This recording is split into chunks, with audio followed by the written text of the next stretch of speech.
Os mistérios da noite. À noite, quando todos parecem dormir, apesar do pouco movimento, nas ruas desertas, nos becos escuros, nas casas abandonadas, coisas misteriosas acontecem. E os muitos sons, sem que se saiba de onde vêm, é uma prova de que nem todos estão dormindo.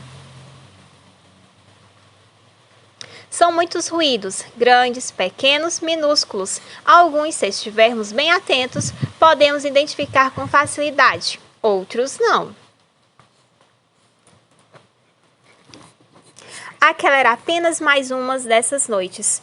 Tudo quieto, lá longe, ouvia-se o barulho do motor de alguns carros, o canto de um grilo.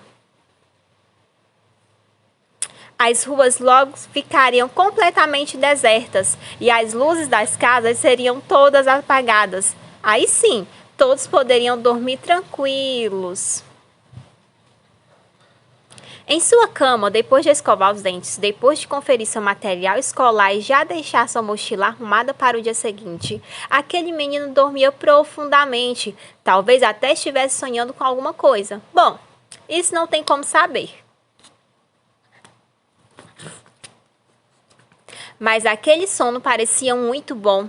Então, de repente, sem saber o motivo, ele acordou. Um ruído estranho o despertara. Abriu os olhos assustado, sem compreender muito bem o que estava acontecendo.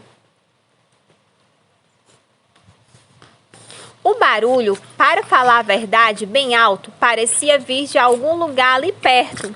Só não dava para dizer se viera de dentro ou de fora de casa. Mas uma coisa era certa, ele tomou um grande susto. Ainda permaneceu quieto alguns instantes, de orelha em pé, esperando que o ruído se repetisse. Sentou-se na cama e ficou tentando escutar mais alguma coisa, qualquer barulhinho que lhe desse uma pista do que havia acontecido. Já lhe servia. E assim ficou por um bom tempo, olhou para a porta do quarto e viu que estava fechada. O que será que aconteceu? Quem e o que fez esse barulho? Perguntou para si mesmo. Então sua cabeça entrou em ação, sua imaginação, agora, já começara a criar suas próprias respostas.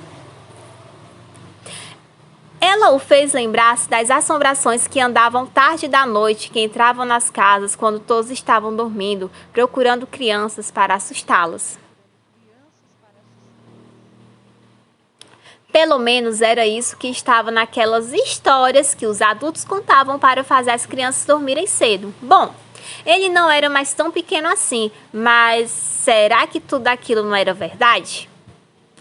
Lembrou que o barulho poderia ter vindo do beco que ficava próximo à sua casa. Lembrou das histórias do Papa Figo ou Velho do Saco, que raptavam crianças, entrando nas casas silenciosamente, quando todos estavam dormindo ou descuidados. Contava-se que ele não fazia barulho algum, mas pode ser que dessa vez, andando naquele escuro todo, ele tenha se descuidado um pouco, pensou sentindo um calafrio pelo corpo. Tomado de coragem, resolveu ir olhar pela janela do seu quarto para ver se conseguia descobrir alguma coisa lá fora. Como era noite de lua clara, se tivesse alguma coisa lá fora, pelo menos um beco que ficara perto da sua casa, poderia ver. A sua mente não parava de pensar as mais assustadoras coisas. Ele sabia que, enquanto não descobrisse a verdadeira causa do barulho, não o deixaria dormir outra vez.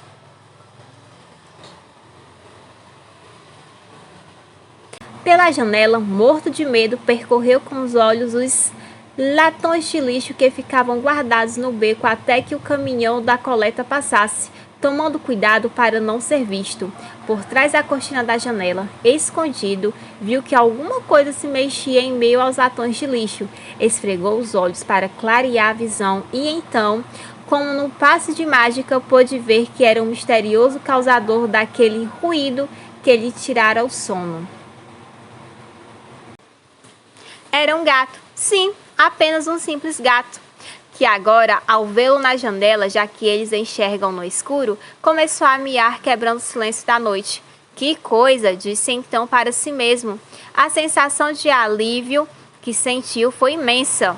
Nesse momento, lembrou de como sua imaginação o enganara, criando aqueles medos que não existiam de verdade. Nessas horas, mas parecia que ele era sua inimiga, pois ao invés de acalmá-lo, só cuidava de assustá-lo ainda mais, mesmo sem existir um motivo para isso. Aprendi mais uma. De outra vez, antes de me assustar sem conhecer a causa, pensarei 2 vezes. Ou mais, disse aliviada em voz alta.